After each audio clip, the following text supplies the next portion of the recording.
¿Fue Jesús en realidad un rabino de carne y hueso? ¿Se casó y tuvo hijos? ¿Sacaron a su esposa a escondidas de Jerusalén y se la llevaron en barco hasta el sur de Francia? Es uno de los mayores misterios y conspiraciones de nuestra época. ¿Pero será cierto? Creo que lo más probable es que Jesús y María estuvieran casados y ciertamente habrían tenido descendencia.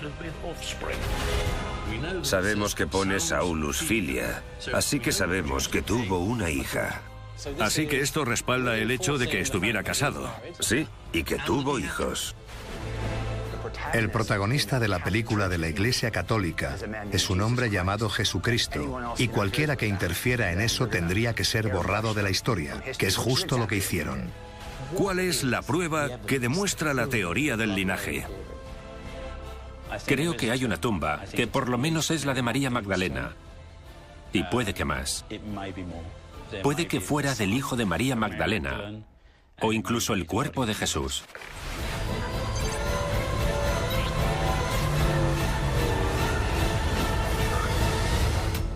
Historia prohibida. El linaje de Jesucristo.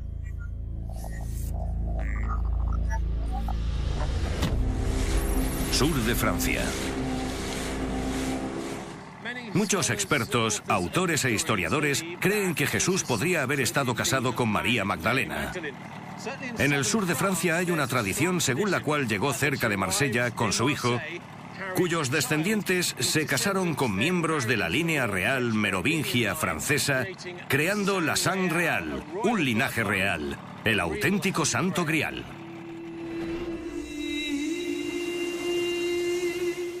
Aunque las pruebas de todo esto son sospechosas como poco, algunos expertos creen que si Jesús era un rabino, tal y como dice el Nuevo Testamento, entonces habría sido muy inusual que no estuviera casado.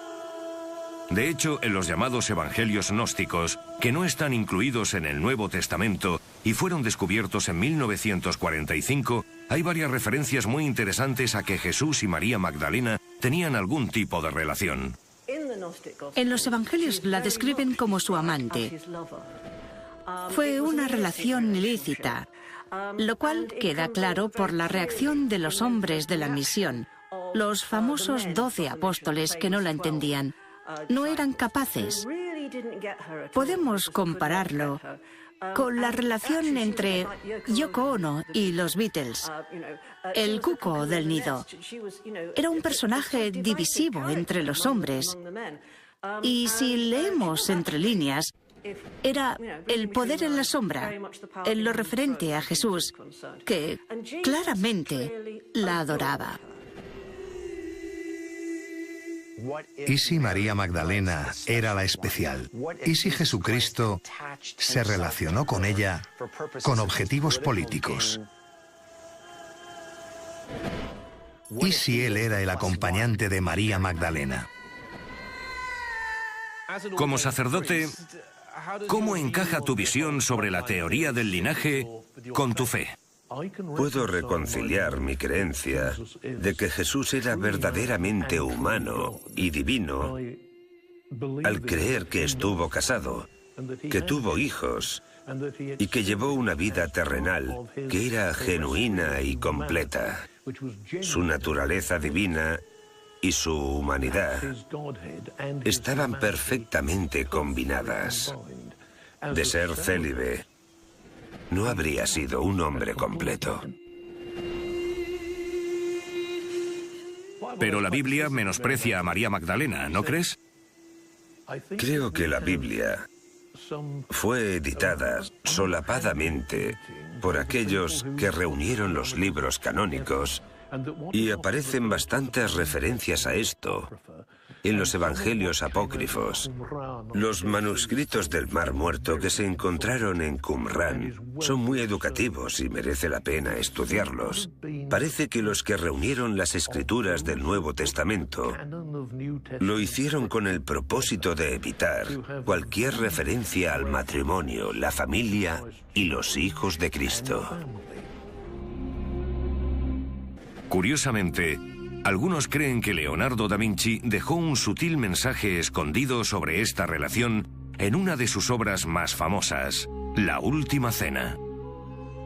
Según el Nuevo Testamento, la persona sentada a la derecha de Jesús era el apóstol Juan.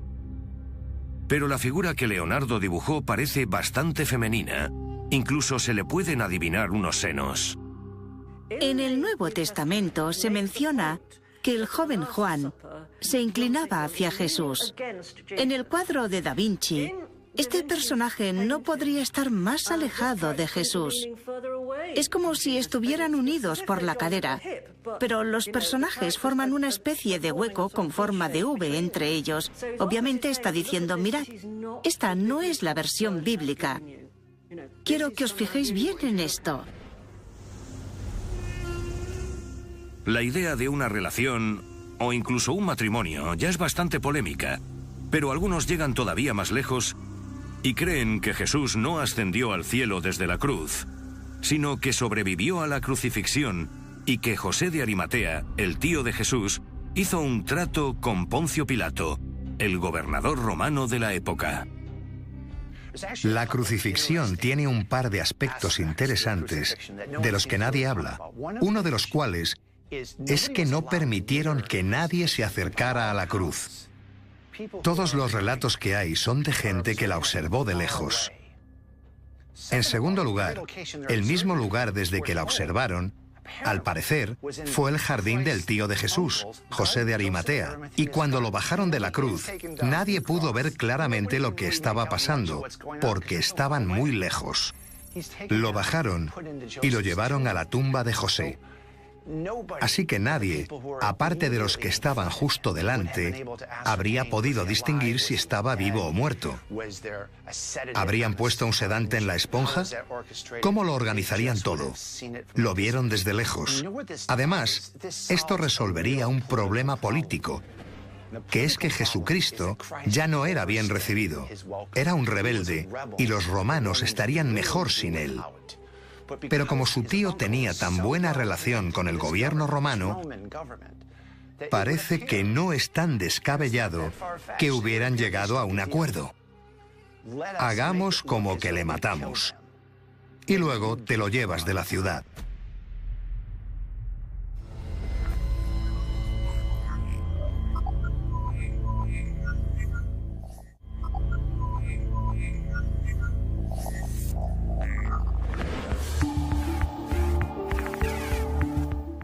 Según la teoría del linaje, María Magdalena y puede que Jesús, del que se dice era un descendiente directo del rey David, recibieron ayuda para escapar al sur de Francia, donde sus hijos se casaron con miembros de la línea merovingia de reyes franceses, creando un linaje davídico que se transmitió a lo largo de los siglos. No hay pruebas fiables de esto, pero lo interesante es que había un grupo llamado los Desposini, que significa del Señor.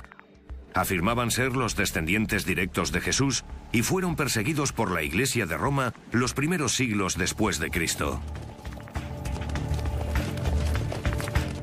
Y no solo eso.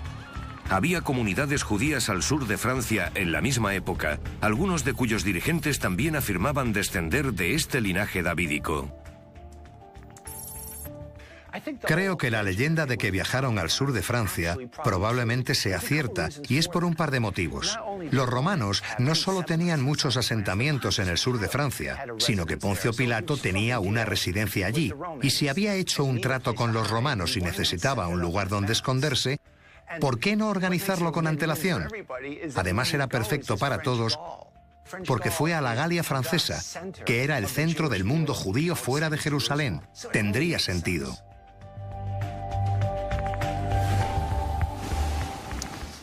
Entonces, ¿cuál es la verdad sobre este linaje? ¿Jesucristo fue en realidad el Hijo de Dios que ascendió al reino de los cielos desde la cruz? ¿O sencillamente era un rabino, un curandero, un revolucionario que se casó, tuvo hijos y al final murió a manos de los romanos por oponerse a sus creencias? Por un lado, tenemos más de 2000 años de dogma eclesiástico. Por otro lado, la mayor cortina de humo de todos los tiempos. Ya sé que no hay pruebas que respalden esta teoría, pero si Jesús era un descendiente del rey David y sus seguidores en Jerusalén creían que era el Mesías, No parece una locura que Poncio Pilatos hubiera accedido a sacarle a él y a su pareja de Jerusalén y enviarlos lo más lejos posible.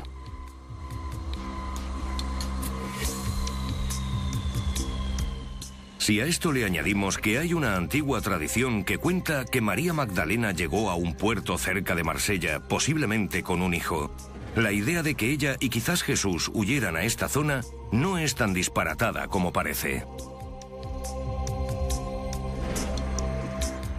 Valle de l'Aude, sur de Francia.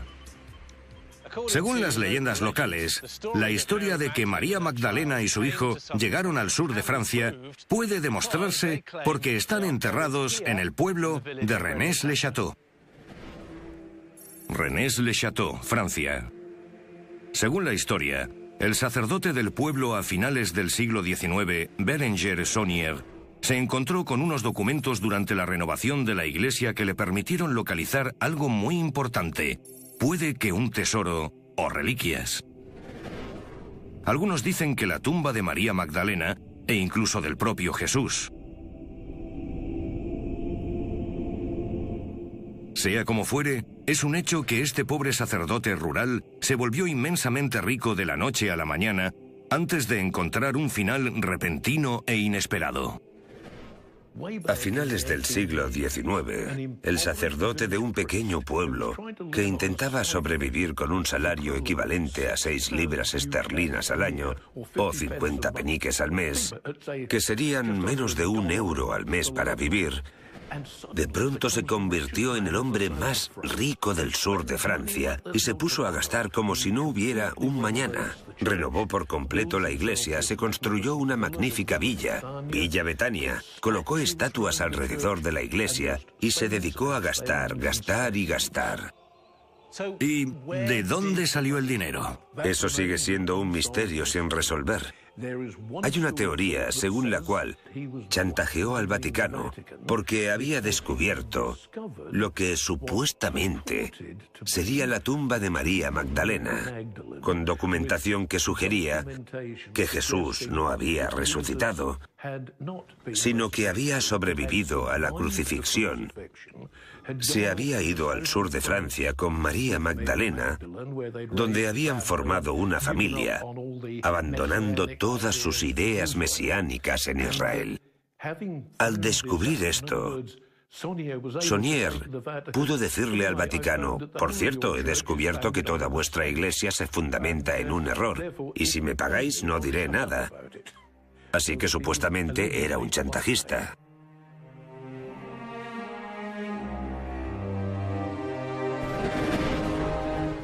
El escritor Robert Howells lleva más de 20 años investigando el misterio de Rennes-le-Château. Está convencido de que hay algo de gran importancia enterrado allí. Creo que hay una tumba, por lo menos la de María Magdalena, y puede que más. Puede que también esté la del hijo de María Magdalena, e incluso el cuerpo de Jesús. Hay una idea de que se trata de un mausoleo familiar, y que María Magdalena, que habría llegado al sur de Francia, se llevó el cuerpo con ella. ¿El cuerpo de Jesús? Surge la idea de que Jesús estaba enterrado ahí, aunque no se puede demostrar. Aunque lo encontraran, ¿cómo se podría demostrar que era Jesús? Pero la idea es que es la tumba familiar de sus hijos. En el altar de la iglesia hay una pintura, y en ella está María Magdalena en una cueva de la zona, lo cual se puede distinguir por el paisaje. María Magdalena está al lado de una tumba de la que salen unos brotes. La teoría es que Jesús fue enterrado allí, que tuvieron 2 hijos, y que María está cuidando la tumba donde también la enterrarían a ella. Mucha gente ha excavado en los alrededores de Rennes-le-Château en su busca, pero no ha encontrado nada. No es una zona fácil en la que buscar.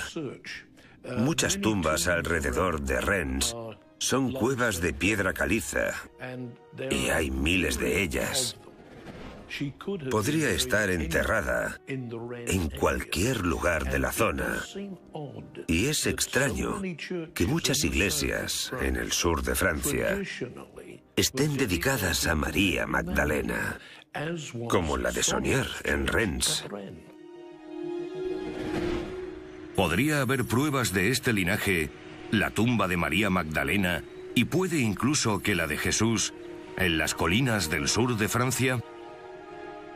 Aspirantes a Indiana Jones llegan cada año a esta remota zona de Languedoc con la creencia de que así es. Pak Jokl, un profesor de karate de Alemania, es uno de ellos. Cree que el sacerdote Saunier dejó pistas escondidas sobre un secreto importante en la decoración de la iglesia. Esta es la iglesia. Es mucho más colorida de lo que imaginaba. Sí, incluso un poco excesiva, diría yo. Te voy a enseñar algo.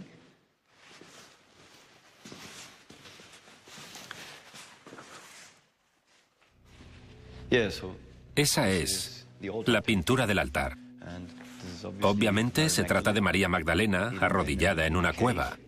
A la izquierda de la pintura se ve un paisaje. Encontramos unas ruinas exactamente iguales que estas y descubrimos una cueva desde la cual se ven justo esas ruinas. Así que el lugar en el que está arrodillada, esa cueva, existe y está aquí cerca. Sí, eso creemos. ¿Y lo sabéis por la topografía, las montañas y el edificio en el...? Así lo averiguamos, sí. ¿Y creéis que habéis encontrado la cueva? Hemos encontrado una cueva con un fondo exactamente igual. Si es esa la cueva en la que María Magdalena estuvo arrodillada, no lo sabemos. Al entrar, lo primero que se ve es que Saunier nos enseña algo. Así es. En lo que obviamente él creía. Esta podría ser la pista principal, sí. Pat también cree que el sacerdote dejó una pista oculta en la 14ª estación del Vía Crucis. Tradicionalmente representa el cuerpo sin vida de Jesús, que es llevado al sepulcro tras la crucifixión. Pero en esta hay una luna llena en el cielo, por lo que la escena tiene lugar de noche. Para los judíos era ilegal tocar cadáveres después del atardecer. ¿Sería esa una pista sutil del sacerdote de que Jesús no había muerto en la cruz? Parece que al cambiar ese detalle y poner la luna donde debería estar el sol, dirige nuestra atención hacia el hecho de que lo que pensamos que era ese suceso puede que no lo fuera. Si esa información herética también incluyera la información histórica de Jesucristo, podía haber demostrado la mayor importancia de María Magdalena. ¿Pero hay pruebas de eso? ¿Qué hizo después de su supuesto descubrimiento en 1891? Erigió una torre, la Torre de la Magdalena. El día de María Magdalena es el 22 de julio y esta torre tiene 22 escalones en un ángulo de 22 grados. 22 escalones hasta una ventana que da, sin lugar a dudas, a una cueva cuyo antiguo nombre es el sepulcro de María Magdalena. Así llama la atención sobre María Magdalena y el hecho de que puede que la crucifixión no fuera como nosotros pensamos.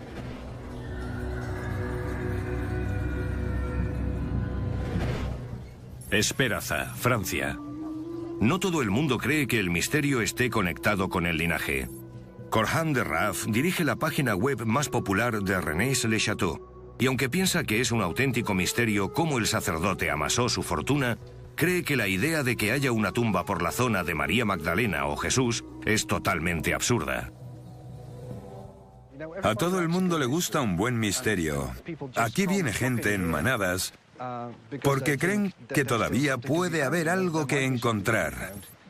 La idea de que tú, yo o cualquiera pueda cavar un hoyo y encontrar oro o algo es enormemente atractiva para muchos y al fin y al cabo eso es lo que buscan.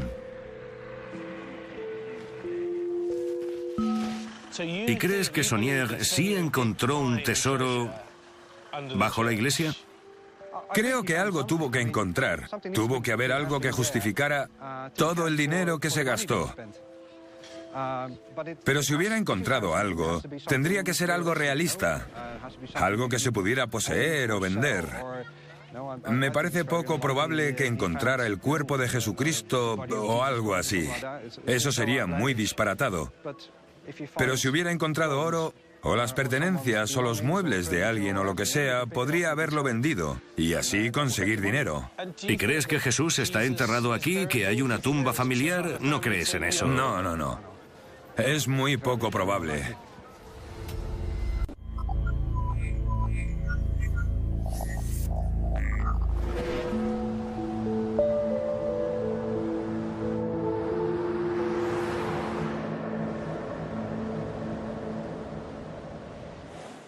Rennes-les-Bains, sur de Francia. Armado con las pistas que cree que descubrió el sacerdote Saunier, Pat Jockle y su mejor amigo Ronnie han pasado casi 15 años recorriendo esta zona en busca de la tumba de María Magdalena y puede que también de Jesús. Accedió a llevarme a uno de los sitios subterráneos que ha descubierto. Pat, mucha gente cree que estás perdiendo el tiempo, que aquí no hay nada. ¿Qué tienes que decirles?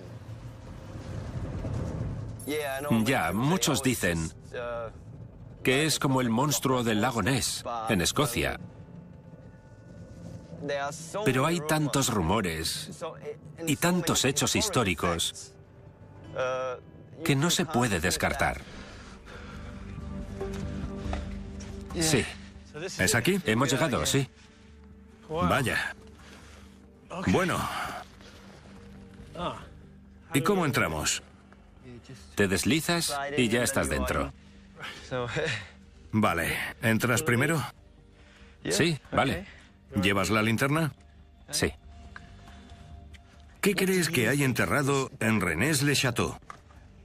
En cuanto a objetos, el priorato de Sion siempre ha afirmado que hay pruebas de que Jesús estuvo casado. Y una de ellas podría ser una piedra tallada, algún tipo de archivo de la boda o una inscripción. Pero harían falta otros objetos que lo confirmaran, y algunos piensan que hay una tumba familiar ahí abajo.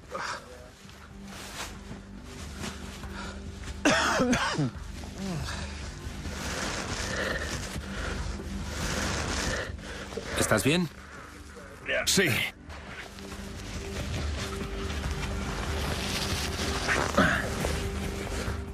Bueno. Sí.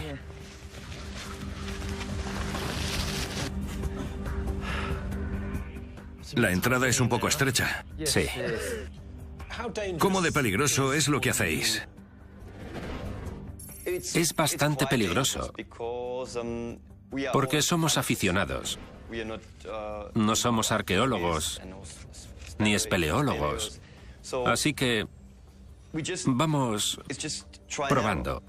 Si encontramos una cueva, entramos y comprobamos si alguien había estado dentro.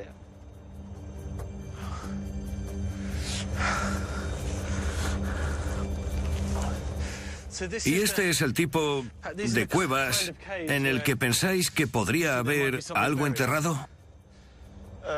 Sí, podría ser. Es una cueva de los alrededores de Rennes-le-Château. Y es increíble porque todo parece artificial. No lo es, pero lo parece, con formas rectas y todo eso. Es impresionante. ¿Y se mete por debajo de la montaña? Eso es, sí. Fantástico. Una galería como esta es muy poco común en esta zona. Parece una mina o algo. Sí, pero no lo es. Es una grieta en la piedra, pero nunca fue una mina. Ya. Este tipo de roca... Caminando por este pasaje subterráneo cerca de Rennes-le-Château, me invade la emoción al pensar lo que podría estar ahí enterrado desde hace siglos. Al ver lo lisas que son las paredes del túnel y las cámaras que conecta, da la impresión de que alguien hubiera tallado en la piedra un complejo laberinto. Señalamos algo en el mapa y decimos, ahí debe haber una cueva. Y efectivamente encontramos una y pensamos que esa vez será la buena. Entramos y resulta que no. Entonces al salir decimos, bueno, no era esta. Quizás sea la siguiente. Y así seguimos.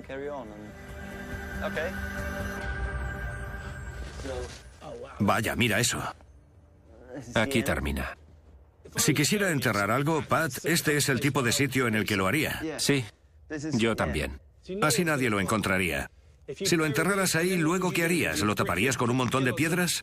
Es justo lo que buscamos, un sitio como este. ¿Y estos cazadores de reliquias y tesoros han encontrado algo significativo? Creo que han encontrado muchas piedras, tierras y algunos han encontrado huesos o monedas antiguas, pero creo que el último hallazgo real fue hace mucho tiempo. Desde hace 20 o 30 años, nadie ha encontrado nada aparte de desilusión y decepción. ¿Y eso no les desanima? No, ni lo más mínimo.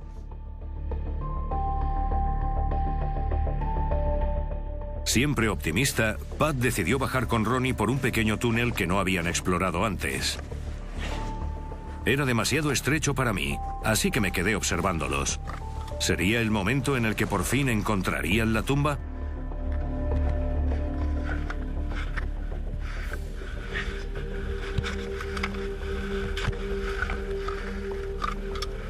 ¿Estáis bien? Sí, ¿Qué veis? sigue un poco más. Pero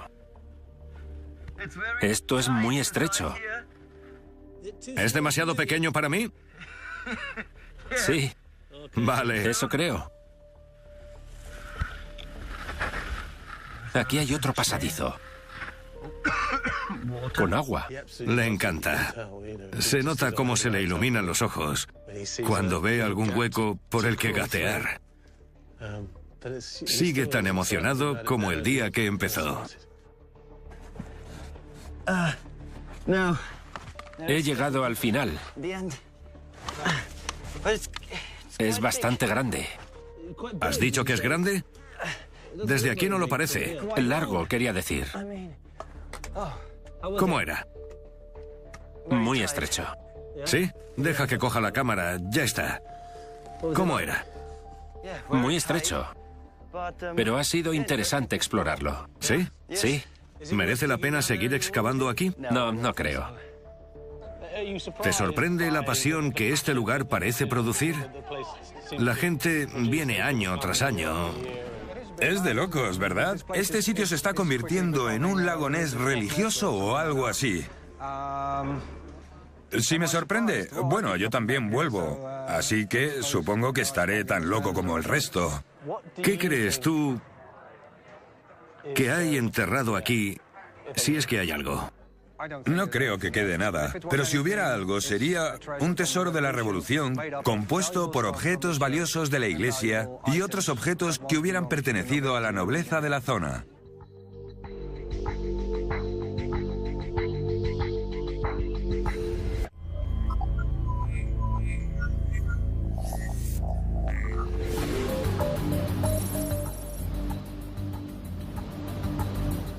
Y la historia del linaje da otro giro. En el libro El Enigma Sagrado y en el Código da Vinci, sus escritores afirman que una sociedad secreta que opera desde París, llamada el Priorato de Sion, ha protegido a los descendientes de Jesús y María Magdalena a lo largo de los siglos, así como cualquier prueba que esté enterrada en Rennes-le-Château. Un hombre llamado Pierre Plantard, que afirmaba ser su gran maestre, grabó una entrevista para la BBC en París allá por el año 1979, afirmando que Rennes-le-Château se encontraba en el núcleo del secreto que ellos protegían. Monsieur Plantard, ¿sigue habiendo un secreto en Rennes-le-Château? El secreto no está en Rennes-le-Château. También está en los alrededores de Rennes-le-Château. ¿Se encontrará alguna vez el tesoro de Rennes-le-Château? Usted habla de tesoros materiales, pero no estamos hablando de tesoros materiales. Digamos sencillamente que hay un secreto en Rennes-le-Château y que es posible que haya algo más cerca de Rennes-le-Château. Se podría decir que el Priorato de Sion tiene una relación accidentada con historiadores y académicos que lo sitúan entre el monstruo del lago Ness y la ciudad perdida de la Atlántida. Aún así, hay muchos miembros del mundo francmasón y esotérico que afirman que es real.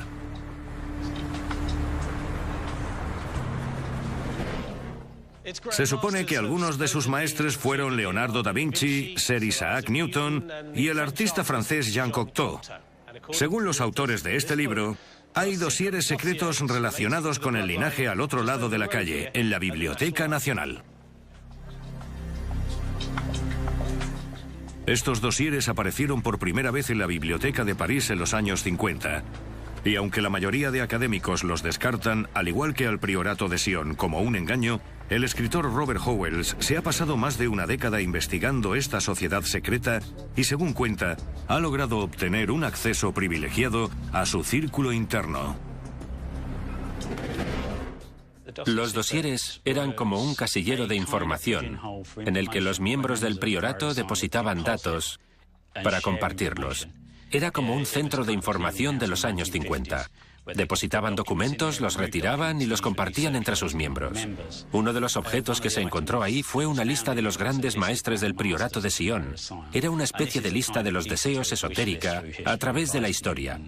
Isaac Newton y Leonardo da Vinci aparecían en ella. También alquimistas, y se remontaba a las familias templarias de la Edad Media. La mayoría de la gente cree que el Priorato de Sion no es más que una estafa.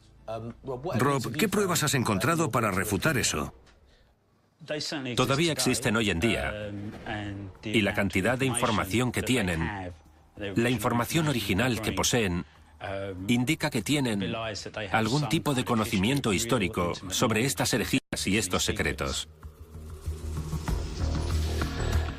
Hay que señalar que Pierre Plantard, el hombre que afirmaba ser el gran maestre del Priorato de Sion, tiene antecedentes de crear grupos esotéricos y publicaciones, y en 1953 fue condenado a 6 meses de cárcel por intentar vender títulos masones por grandes cantidades de dinero. ¿Qué opinas del Priorato de Sion? El Priorato de Sion es una organización extremadamente misteriosa, y el primero de los misterios es si existe o no. Si existe y sigue en activo, hay gente que afirma ser miembro, pero yo diría que si son tan misteriosos como parecen, deberían llevar a cabo sus proyectos en secreto. Y lo último que querrían es que alguien lo dijera. Hola, soy el nuevo gran maestre del Priorato de Sion. El Priorato de Sion es una invención moderna de los años 50, pero como muchos críticos suponen, no se trata de un mero engaño. En realidad era una tapadera, una fachada para otras sociedades secretas que existen desde hace varios siglos. No 1000 años, sino un par de siglos. Era una tapadera para que pudieran hacer ciertas cosas sin revelar su existencia. No cabe duda de que Plantard y sus socios trabajaron a destajo, creando documentos y material para intentar que el Priorato de Sion pareciera creíble. La pregunta es si la historia que contaban sobre el matrimonio de Jesús y María Magdalena, su linaje y sus descendientes, era cierta o no. Yo creo que Pierre Plantard era un estafador y que el Priorato de Sion era una broma. Si nos fijamos en el contexto de la época, él era socio de Philippe de Cherisey. Eran personas, y la historia apoya esto, a las que les gustaba tomar el pelo al público. Es lo que hacían en realidad. Y no creo que nunca esperaran que durara tanto, ni que les saliera tan bien. Seguro que todo empezó como una idea remota, pero la ejecutaron tan bien que se convirtió en una estafa a largo plazo. No estamos hablando de aficionados. Es una estafa, sí, pero una muy profesional.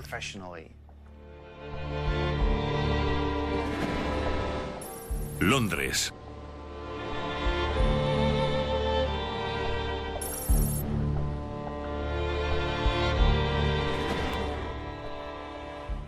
Hay otra pista muy interesante sobre el misterio del linaje en una iglesia del centro de Londres. Alejada del bullicio de Leicester Square, está la pequeña iglesia de Nuestra Señora de Francia. En el barrio chino, rodeada de clubes nocturnos y cines, la mayoría de la gente no sabe ni que está ahí, pero tiene una característica muy curiosa. Jean Cocteau, el artista y director de cine francés, pintó un mural aquí en 1960. Dicen que él fue uno de los grandes maestres del priorato de Sion, lo que hace que lo que pintó aquí fuera todavía más interesante.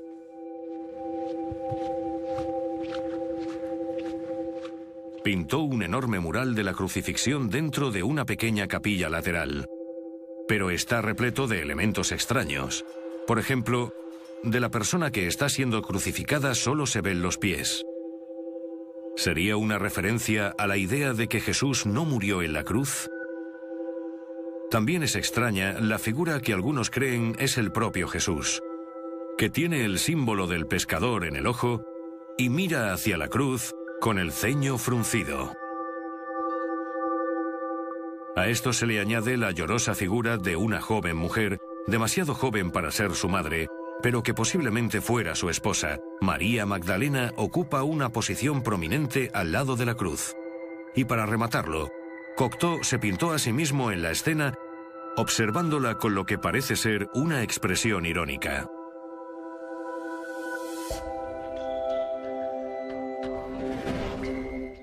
Hay que sentir cierta compasión por Cocteau porque él era auténtico.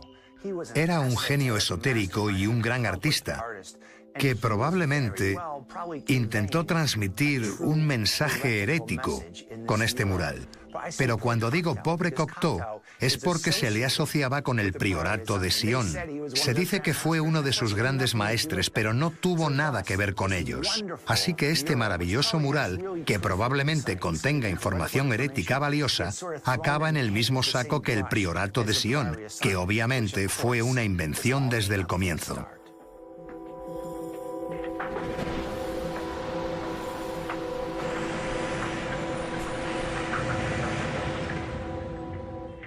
Una de las preguntas que me llevo planteando desde el principio es si hoy en día habrá descendientes de Jesús y María Magdalena que estén vivos. Bueno, hay gente que afirma formar parte de su linaje, y ahora voy a conocer a uno de ellos.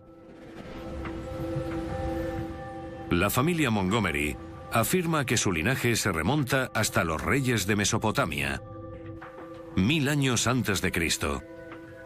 El profesor Hugh Montgomery se ha pasado la mayor parte de su vida buscando documentación que demuestre su linaje y ha accedido a reunirse conmigo en un hotel de Londres para enseñarme parte de ella.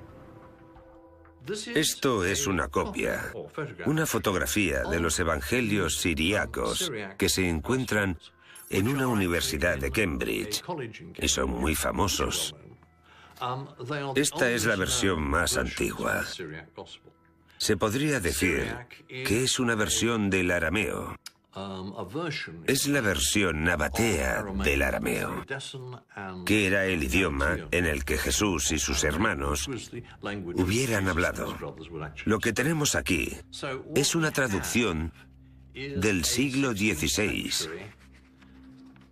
Y lo importante es la última parte.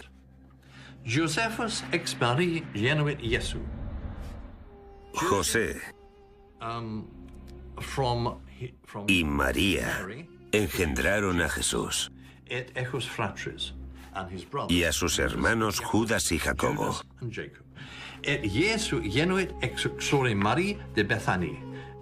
Y Jesús engendró con su esposa, María de Betania. Aquí tenemos un problema, porque falta una parte, y no la podemos leer, pero sabemos que pone Saulus Filia, así que tuvieron una hija. Es la primera vez que veo una prueba de la existencia de sus hijos. Por supuesto. Y eso respalda la teoría de que estaba casado. Sí, y que tuvo hijos. Y que tuvo hijos.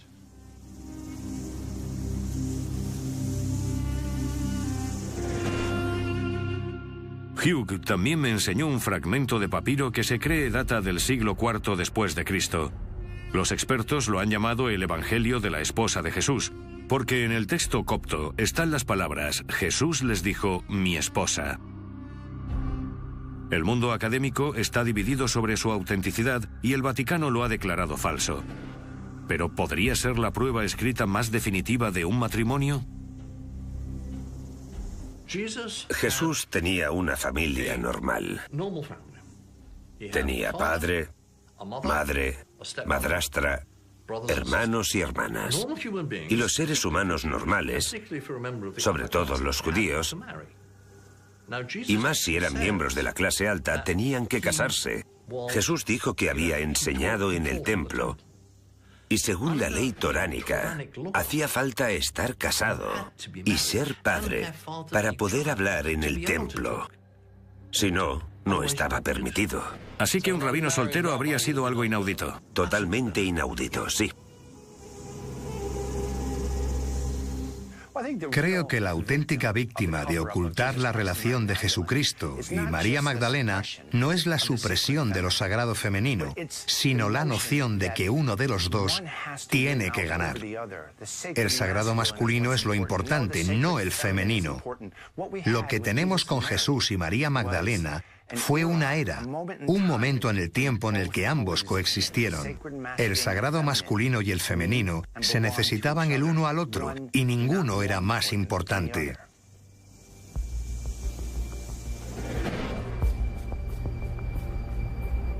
La pregunta del $1.000.000 es si hay alguna prueba tangible que demuestre esta teoría. Hasta cierto punto, todos los caminos parecen llevar al pequeño pueblo de Rennes-le-Château. Y lo que fuera que su sacerdote, Berenger Saunier, encontrara a finales del siglo XIX. Si se resolviera ese misterio, se podría encontrar alguna prueba sobre el linaje.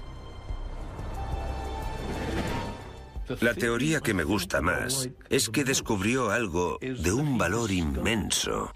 Puede que la tumba de María Magdalena, pero fuera lo que fuera, lo que encontró Saunier habría tenido un gran valor religioso para el Vaticano, para que le pagaran tanto dinero. ¿Lo habría guardado en la iglesia o lo habría escondido en las montañas? Sí, puede que se lo llevara para guardarlo o que lo dejara donde lo encontró e intentara cuidarlo. Estas vistas son inspiradoras, ¿verdad? Pues sí. Me puedo imaginar a Saunier pensando, tengo que esconder esto en algún sitio. Sí, eso es. Y eso le habría inspirado, ¿no? Sí. Si hacemos caso a docenas de escritores, Berenger Saunier, el sacerdote de este tranquilo pueblo, hizo un descubrimiento. Halló algo tan polémico que alguien, probablemente el Vaticano, le pagó generosamente para mantenerlo en secreto. ¿Sería una tumba familiar de María Magdalena y Jesucristo prueba del linaje? Bueno, he conocido a muchos que creen que ese podría ser el caso, pero hasta que puedan aportar pruebas concretas para respaldar sus afirmaciones, lo más probable es que nunca abandonara Tierra Santa. Hasta la próxima.